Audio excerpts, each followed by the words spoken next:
Hello and what is going on YouTube? Runescape here with another insane money making method for you on Runescape Free.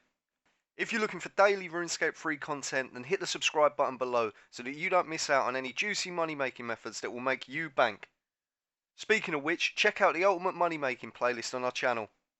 Today I'm going to be showing you a crazy method to kill nightmare creatures that is semi AFK and will make you huge profits over time. This will include everything you need to know, from the method, presets, to useful items, and a tool that shows you the exact GP you're going to make an hour at the rate of which you kill them, including every single drop that you should expect to receive. Now let's take a look at the requirements. For this method you're going to need 80 Slayer and have unlocked the ability to be assigned nightmares on task, which can be bought from any Slayer master for 50 Slayer points. You're also going to need to have completed Children of Mar quest. This is a fun quest line which unlocks some great killable NPCs such as Nihils, Muspers, and of course the nightmares that we're going to be talking about in this video. On screen now will be the preset that I recommend you use for this method. As a minimum you want tier 80 armor, as these can hit a lot. I personally use Elite Tectonic as it is fairly cheap and it offers a huge defensive bonuses, making this even more AFK. But don't worry if you haven't got this yet, tier 80 will work just fine and it will help you make enough money for you to eventually upgrade into better armor and gear. I personally use the Inquisitor's Staff as my main weapon, as the nightmares are melee based creatures with a secondary range attack.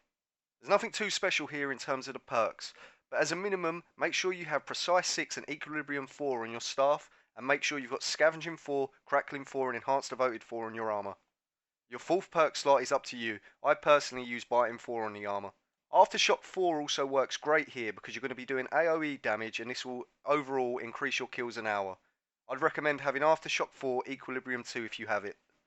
These are also susceptible to weapon poison, so make sure you bring weapon poison in your preset and Cinderbane gloves. These also give you great offensive magic bonuses too, so these are always worth using, especially when the opponent you're going to be fighting is susceptible to weapon poison damage. As these attack with both melee and range, you're going to get less utility out of an Amulet of Souls. That's why I recommend using either a Blood Amulet of Fury, or if you have it, the Arcane Blood Necklace. These will both help you sustain your health while killing these. You're also going to make sure you have the runes to cast a Blood Burst spell. This is fire and death runes. I wouldn't recommend using Blood Barrage, as they both heal roughly the same amount, but cost significantly more because of the price of blood runes. In order to make sure you maximise your kills an hour here and in turn your profits, you want to make sure you have a Royal Cannon and Aggression Potions. You can upgrade this cannon at the Artisan's Workshop, and you can also unlock the ability for it to store 60 cannonballs that automatically get reloaded without you having to put them in it itself.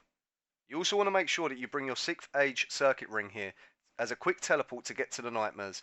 Make sure you've also got your Excalibur in your preset, as sometimes in the hour when killing these you can really do with the extra hit points. Finally, bring placeholder drops. The main drops that you're going to be collecting here that are stackable are Soul Runes, Blood Runes, Dragon Arrow Tips, Dragon Dart Tips, Dragon Bolt Tips, Elder Energies, and finally they drop a lot of salvage, so you want to make sure that you have your Spring Cleaner 2-hand and Magic Note paper in order to note the Dragon Battle Axes that they drop. They also drop a ton of sharks, which will help you sustain yourself throughout the hour. Next, let's take a look at some useful items that I'd recommend when doing this task. I do not only recommend these for this task alone, I recommend them for anyone out there that wants to do Slayer to make money and progress their account. First up, let's take a look at the relics that I use. At all times when doing Slayer, I use the Death Note, Luck of the Dwarves and Slayer Introspection relics. The Death Note relic isn't actually useful here, but I'm not going to switch it out because that will cost more money. You want to make sure you either have the Luck of the Dwarves relic on or you equip a Luck of the Dwarves ring.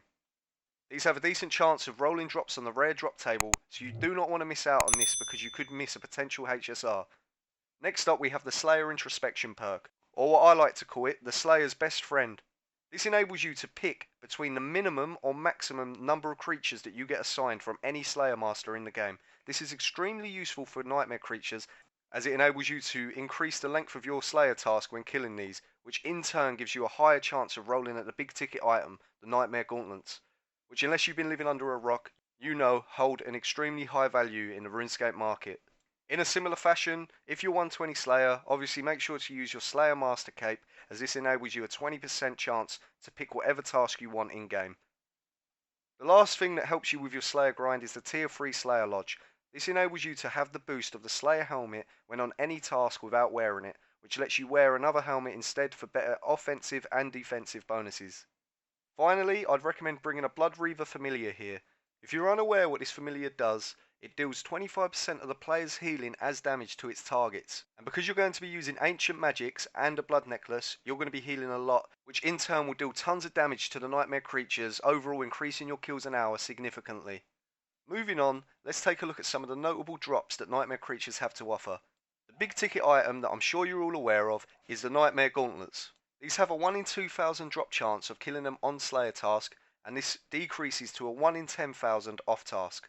The other notable drops that you can expect to see are soul runes, blood runes, elder energy, rune salvage, and dragon battle axes. I wouldn't sleep on these items, however, because these contribute upwards of 12 million of your profits every single hour. Speaking of profits, let's take a look at how much you can expect to earn on nightmare creatures. When on task, you can earn 37 million GP an hour over time. For those of you curious of what you can expect when doing these off task, it's 16.7 million every single hour over time. Which, when you compare this to other semi-AFK methods in game, this is actually really good. Especially for those Iron Men, because the soul runes and elder energy are invaluable for your end game grind. So in terms of the method for killing these, you want to use a vampirism aura whilst protecting range with your best damaging prayer. I personally use Affliction, the tier 99 prayer, but Torment also works fine. All you have to do is place your cannon where I do in the video and step into this crevice in the room. Doing so will make your cannon and aggression potion attract all of the nightmares in range, and piling them up together enabling you to do massive AoE damage with bloodburst spells. These can occasionally walk you out of this spot. To fix this, simply walk back one square, reluring them back in place. When you first try this, you may have trouble surviving, but once you get the hang of it, you can survive very easily using the Shark's Drop just in case, alongside your enhanced Excalibur. To loot these, I'd recommend binding your area loot so you do not have to move your character. I personally use the L key bind, and then I simply press L and enter every 2 minutes to loot everything valuable. Please note that your character will not automatically retaliate when the loot interface is open, so make sure to click on a nightmare to stay in combat, and of course do not let your prayer drop, as you will die. Now that we've covered the notable drops, we can delve into the facts.